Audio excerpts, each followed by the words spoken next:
AP మాజీ CM Jagan జిల్లా పర్యటన నేపథ్యంలో రాజకీయ వాతావరణం వేడెక్కింది. జగన్ పర్యటనను అడ్డుకునేందుకు, జనం రాకుండా చేసేందుకు కూటమి ప్రభుత్వం మళ్లీ పోలీసుల ద్వారా ఆంక్షలు విధించింది. ఈ నేపథ్యంలో జగన్ కర్నూలు టూర్పై సర్వత్రా ఆసక్తి నెలకొంది. ఆలూరు ఎమ్మెల్యే విరూపాక్షి అక్రమ అరెస్టు నేపథ్యంలో ఆయనను పరామర్శించేందుకు వైఎస్ జగన్ ఇవాళ కర్నూలు జిల్లాకు రానున్నారు. జైల్లో ములాఖత్ ద్వారా ఎమ్మెల్యేకు ధైర్యం చెప్పనున్నారు.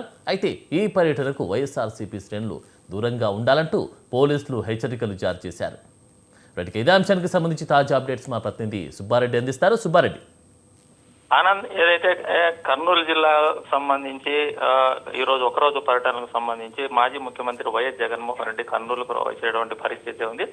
అయితే ఆలూరు ఎమ్మెల్యే ఎవరైతే ఉన్నారో విరూపాక్షికి, అలాగే టీడీపీకి సంబంధించినటువంటి వ్యక్తులకు ఈ మధ్యలో జరిగినటువంటి గొడవ ఏదైతే, అలాగే పోలీస్ స్టేషన్ ఎదుట చేసినటువంటి ధర్నా నేపథ్యంలో ఇప్పటికే ఆలూరు ఎమ్మెల్యే విరూపాక్షి పైన కేసు నమోదు చేసి కోర్టు 14 రోజులు రిమాండ్ విధించినటువంటి పరిస్థితి. అయితే రిమాండ్లో ఉన్నటువంటి విరూపాక్షిని పరామర్శించేందుకు ఈ రోజు మాజీ ముఖ్యమంత్రి వైఎస్ జగన్మోహన్ రెడ్డి కర్నూలుకు వచ్చేటువంటి పరిస్థితి ఉంది. అయితే అందుకు సంబంధించి ఏదైతే మాజీ ముఖ్యమంత్రి వచ్చేటువంటి పర్యటనకు సంబంధించి, ఒక రోడ్డు పర్యటనకు సంబంధించి ప్రభుత్వం సంబంధించి నిబంధనలు పెట్టడంతో పాటు అలాగే పోలీసులు కూడా కొన్ని నిబంధనలు పెట్టడం జరిగింది. అయితే ఈ వచ్చేటువంటి పర్యటనకు సంబంధించి ఎలాంటి అనుమతులు లేవు. అనుమతులు ఇచ్చినట్లు ఏదైతే ఒక మాజీ ముఖ్యమంత్రితో పాటు 8 వాహనాలకు మాత్రమే అనుమతి ఇచ్చినాము. అందులో మాజీ మంత్రి పెద్దిరెడ్డి రామచంద్రారెడ్డితో పాటు ఆలూరు ఎమ్మెల్యే విరూపాక్షి భార్య రామాంజనమ్మకు వెంట, అంటే జగన్ వెంట వీళ్ళిద్దరే వెళ్ళడానికి మాత్రమే అటు ఎవరైతే జైలుకు సంబంధించిన అధికారులు కూడా అనుమతి ఇవ్వడం జరిగింది అనేది ఎస్పీ విక్రాంత్ పాటిల్ చెప్పడం జరిగింది. అయితే ఈ అనుమతులకు సంబంధించి ఇప్పటికే అందుకు సంబంధించినటువంటి చర్యలు కూడా ఎస్పీ తీసుకోవడం జరిగింది. ములాఖత్తుకు వెళ్ళేటటువంటి నేపథ్యంలో ఈ ముగ్గురికి మాత్రమే ములాఖత్తులో కూడా అటు జైళ్ల శాఖ కూడా ఇవ్వడం జరిగింది అనేటువంటిది ఎస్పీ చెప్పడం జరిగింది.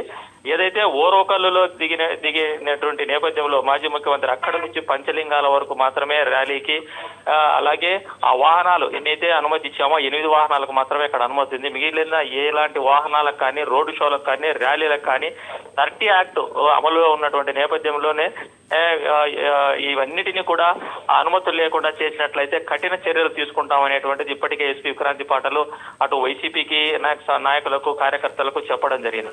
మరి ఈ పర్యటనకు సంబంధించి ఇప్పటికే అక్కడ రాజకీయ వేడి కూడా నెలకొందని చెప్పుకోవచ్చు. మాజీ ముఖ్యమంత్రి వచ్చేటువంటి ఈ పర్యటనకు సంబంధించి అటు ఆసక్తి కూడా నెలకొంది. అంటే ఏం జరుగుతుంది అంటే వైసీపీకి సంబంధించినటువంటి నాయకులు, కార్యకర్తలు మిగిలిన ప్రాంతాల్లో జరిపినట్లే ఇక్కడ కూడా ఏదైతే ర్యాలీలు చేస్తారా, లేకపోతే వాహనాలకు సంబంధించి ర్యాలీ చేస్తారా, లేకపోతే మనుషులే వచ్చి ర్యాలీ చేస్తారా, కార్యకర్తల నాయకులు అనేటువంటిది కూడా ఒక ఆసక్తి అనేటువంటి నెలకొంది. ఏ చిన్న ఇన్సిడెంట్ జరిగినా అనుమతులు లేకుండా ఎలాంటి ర్యాలీ చేసినా కూడా చర్యలు కఠినంగా ఉంటాయని ఇప్పటికే హెచ్చరించడం జరిగింది. అందుకు సంబంధించి వైసీపీకి సంబంధించినటువంటి నాయకులు, కార్యకర్తలకు కూడా ఎస్పీ చెప్పడం జరిగింది. ఏదేమైనా ఓవరాల్ గా చూసినట్లయితే మరి ఈ రోజు మాజీ ముఖ్యమంత్రి వచ్చేటువంటి పర్యటనకు సంబంధించి అటు కర్నూలు జిల్లాలో కూడా ఒక టెన్షన్ వాతావరణం నెలకొంది. సుబ్బారెడ్డి గతంలో కూడా ఇలాంటి ఘటన చోటు చేసుకుంది. గతంలో జరిగినటువంటి పరిణామమే ఇప్పుడు కూడా పోలీసులు ఆంక్షలు విధించారు. దీనికి సంబంధించి వైసీపీ నేతలే కానీ, జగనే కానీ స్పందించారా? ఆనంద్, ఏదైతే వైసీపీ నాయకులు మీరు ఇచ్చేటటువంటి ఏదైతే ఎస్పీ ఇచ్చినటువంటి ఆదేశాలను ధిక్కరించే పరిస్థితి కూడా ఇక్కడ కనబడుతుంది. ఎందుకంటే గతంలో జరిగినటువంటి పర్యటనలు ఏవైతే ఉన్నాయో ప్రతి ప్రాంతానికి ఏదైతే జైల్లో ఉండేటువంటి పరామర్శించేటటువంటి వెళ్ళేటటువంటి నేపథ్యంలోనే ర్యాలీలు జరగడము, అందుకు చదివంటి పోలీసులు లాఠీ చార్జీలు కూడా చేయడం జరిగింది. పోలీసులు ఇచ్చినటువంటి ఆంక్షలను కూడా ధిక్కరించి నాయకులు, కార్యకర్తలు రోడ్ల మీదకి వచ్చినటువంటి పరిస్థితి ఉంది. ఇప్పుడు కూడా ఎస్పీ అంటే కర్నూలు ఎస్పీ కూడా విక్రాంతి పాటిల్ అదే ఆదేశాలు చేయడం. అంటే ఇప్పుడు ఎలక్షన్స్ వచ్చేటువంటి నేపథ్యంలో 30 యాక్ట్ కూడా అమల్లో ఉండేటువంటి నేపథ్యంలో రోడ్డు షోలు లేవనేటువంటి కూడా చెప్పడం జరిగింది. అయితే వైసీపీ సంబంధించిన నాయకుల, కార్యకర్తలు వీటన్నిటిని ధిక్కరించి రోడ్లపైకి వచ్చేటువంటి పరిస్థితి కూడా ఉంది.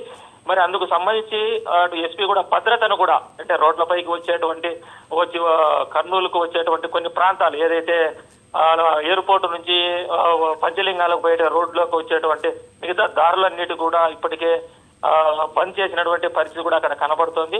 వచ్చేటువంటి నాయకులు కానీ, కార్యకర్తల రోడ్ల మీదకి వచ్చే వెంటనే వాళ్ళను అరెస్ట్ చేస్తారా, లేకపోతే వాళ్ళు వచ్చేటువంటి నాయకుల పైన చర్యలు తీసుకొని కేసులు నమోదు చేస్తారా, లేకపోతే వచ్చినటువంటి వాళ్ళని అడ్డుకునేటువంటి అక్కడ బందోబస్తు ఉంటుందా లేదనేటువంటిది మరి అది పోలీసులు అందుకు తగినటువంటి జాగ్రత్తలు కూడా తీసుకునేటువంటి పరిస్థితి. అంటే ఎలాంటి చిన్న ఘటన జరగకుండా ర్యాలీలలో కావచ్చు, అలాగే ఈయన వెళ్ళేటువంటి రోడ్డు షోలో ఒక్కటేసారి అంటే కార్యకర్తలు నాయకులు ఒకేసారి రోడ్ల మీదకి వచ్చేటువంటి అవకాశం కూడా ఉంది.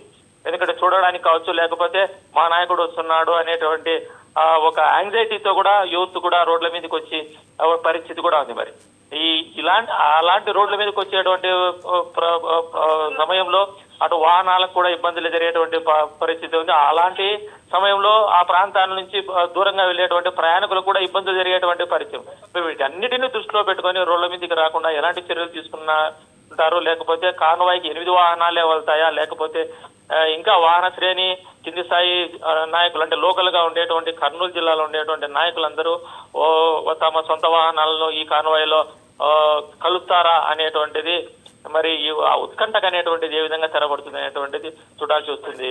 Anand. Right, thank you Subbareddy.